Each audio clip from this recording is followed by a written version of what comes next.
नमस्कार, रेडियो रिमझिम से प्रस्तुत है स्थानीय हालचाल। पहले मुख्य हालचाल। 72 घंटे में कोरोना संक्रमण के 34 लोग मिले, 212 लोग हुए ठीक। प्रत्याशियों के साथ घूम रहे सरकारी कर्मियों पर कार्रवाई। चुनाव को लेकर पार्टियों की जनसभा तेज। 248 मतदान केंद्रों से होगी लाइव वेबकास्टिंग।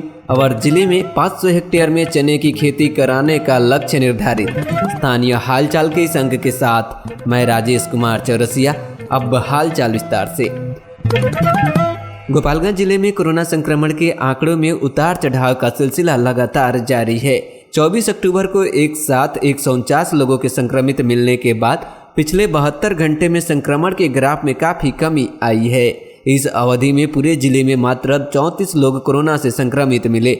नए संक्रमित लोगों के मिलने के बाद जिले में कोरोना संक्रमण का कुल आंकड़ा बढ़कर 5236 तक पहुंच गया है। 72 घंटे के दौरान पूरे जिले में 212 लोग कोरोना से ठीक भी हुए हैं।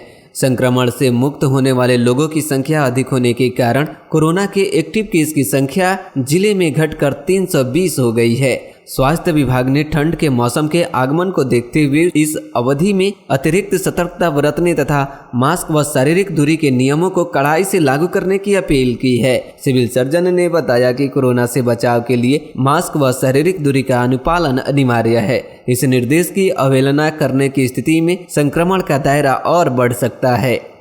गोपालगंज जिला निर्वाचन पदाधिकारी अरशद अजीज के निर्देश पर प्रत्याशियों के साथ घूम रहे सरकारी कर्मियों पर कार्रवाई की जा रही है।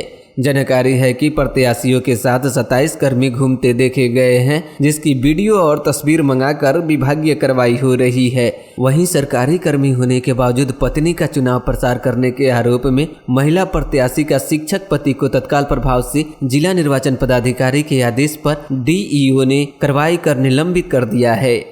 गोपालगंज जिले में प्लूरल्स पार्टी की प्रमुख पुष्पा प्रिया चौधरी गोपालगंज आएंगी। जानकारी है कि थामे से गोपालगंज शहर में रोड शो करेगी। इसके साथ ही जिले के दूसरे विधानसभा में भी चुनावी सभा करेंगी। चुनाव की तिथि नजदीक होने के साथ ही चुनावी जनसभा तेज हो गई है। वहीं विधानसभा चुनाव प्रचार में गोपालगंज भीएम फील्ड में दोपहर 12 बजे भीम आर्मी चीफ व आजाद समाज पार्टी के राष्ट्रीय अध्यक्ष चंद्रशेखर आजाद चुनावी जनसभा को संबोधित करेंगे। उधर लोजपा सांसद चिराग पासवान बलवंत सागर हाई स्कूल मैदान में सुबह 10:30 बजे चुनावी सभा को संबोधित करेंगे। गोपालगंज जिले में आगामी 3 नवंबर को 6 विधानसभा सीटों के लिए होने वाले मतदान के दौरान 248 मतदान केंद्रों से लाइव वेबकास्टिंग की जाएगी। प्रशासनिक स्तर पर बूथों को चिन्हित करने का कार्य पूर्ण कर लिया गया है। जिला निर्वाचन कार्यालय ने बताया कि प्रत्येक विधानसभा क्षेत्र में करीब 10% मतदान केंद्र से लाइव वेबकास्टिंग की व्यवस्था की जा रही है। जिन बूथों से लाइव वेबकास्टिंग की जाएगी वहां वेबकास्टिंग टीम की अलग से तैनाती की जा रही है। इन बूथों पर इंटरनेट सेवा के साथ ही बिजली की उपलब्धता व कंप्यूटर सेट से लेकर कैमरा भी उपलब्ध कराया जा रहा है। साथ ही विभागीय स्तर पर इन मतदान केंद्र पर तैनात होने वाले कर्मियों को मतदान प्रारंभ होने के 1 घंटे पूर्व पूरा सेटअप तैयार करने का निर्देश दिया गया है। जिले में चना की खेती को बढ़ावा देने की पहल शुरू की गई है। जिला कृषि विभाग ने रबी उत्पादन कार्यक्रम के तहत चना की खेती करने का लक्ष्य निर्धारित किया है। इस संबंध में जिला कृषि पदाधिकारी ने बताया कि दलहनी फसल के रूप में 500 हेक्टेयर में चना की खेती करने का लक्ष्य निर्धारित किया गया है। उन्होंने कहा कि चना की खेती करने के लिए किसानों का चयन कर उन्हें अनुदानित दर पर उन्नत बीज उपलब्ध कराया जाएगा। इसके साथ ही चयनित किसानों को उन्नत तरीके से चना की खेती करने के लिए प्रशिक्षण भी दिया जाएगा। स्थानीय हालचाल आप YouTube पर भी देख सकते हैं। सिधवलिया के रामपुर व सलेमपुर में उत्पाद विभाग की टीम ने छापेमारी की। इस दौरान चुलाई शराब बनाने वाले 3 भट्टियों को ध्वस्त किया गया, लेकिन मौके से धंधेबाज फरार बताए गए हैं। उत्पाद अधीक्षक राकेश कुमार ने इसकी जानकारी दी। थामे प्रखंड के बिरदाबंद सदासी राय गांव में हनुमान मंदिर के प्राण प्रतिष्ठान महायज्ञ को लेकर कलश यात्रा निकाली गई। मंगलवार की सुबह से ही लोग महायज्ञ को लेकर निकलने वाली कलश यात्रा में शामिल होने के लिए मंदिर परिसर पहुंचने लगे। दिन के 11 बजे गाजे बाजे के साथ कलश यात्रा निकाली गई।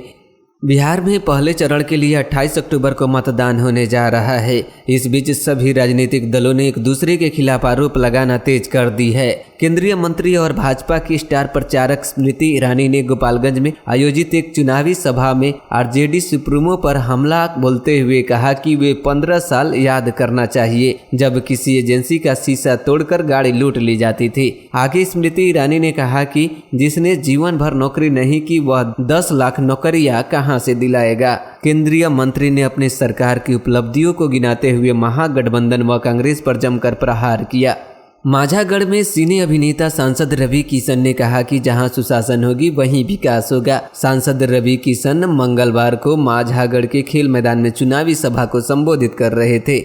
भोरे के गांधी स्मारक हाई स्कूल मैदान में चुनावी सभा को संबोधित करते हुए भारतीय किसान महासभा के राष्ट्रीय महासचिव व विधायक दल के नेता विधायक राजाराम सिंह ने भाजपा पर कई आरोप लगाए।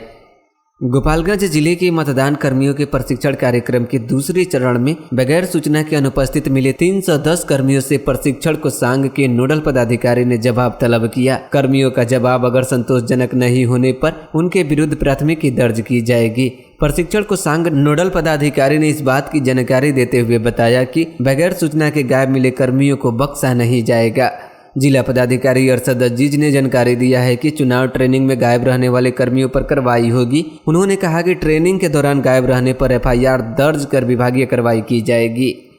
जिले के 6 विधानसभा सीटों के लिए होने वाले मतदान के दौरान प्रत्येक विधानसभा क्षेत्र के केंद्र को आदर्श मतदान केंद्र बनाया जाएगा। साथ ही गर्भवती महिलाओं से लेकर दिव्यांग व बुजुर्ग मतदाताओं के लिए अलग से इंतजाम किए जाएंगे ताकि किसी भी मतदाता को कोई परेशानी नहीं हो सके। विधानसभा चुनाव को लेकर मंगलवार को बैकुंठपुर थाना के पुलिस के जवानों ने मतदाता जागरूकता रैली निकाली। थाना परिसर से निकली पुलिस कर्मियों की बाइक रैली के दौरान मतदाताओं को बिना भय के आगामी 3 नवंबर को मतदान करने के प्रति जागरूक किया।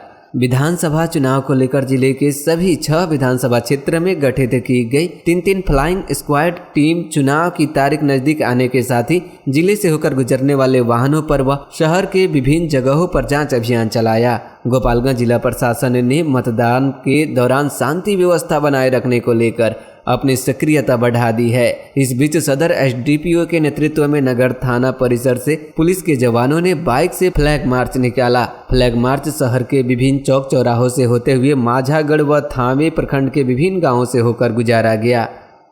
और अब आज के मौसम का तापमान न्यूनतम 20 डिग्री सेल्सियस और अधिकतम 30 डिग्री सेल्सियस रहने की संभावना है।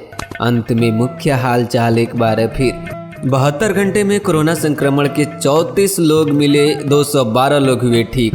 प्रत्याशियों के साथ घूम रहे सरकारी कर्मियों पर कार्रवाई। चुनाव को लेकर पार्टियों की जनसभा तेज। 248 मतदान केंद्रों से होगी लाइव वेबकास्टिंग और जिले में 500 हेक्टेयर में चने की खेती कराने का लक्ष्य निर्धारित।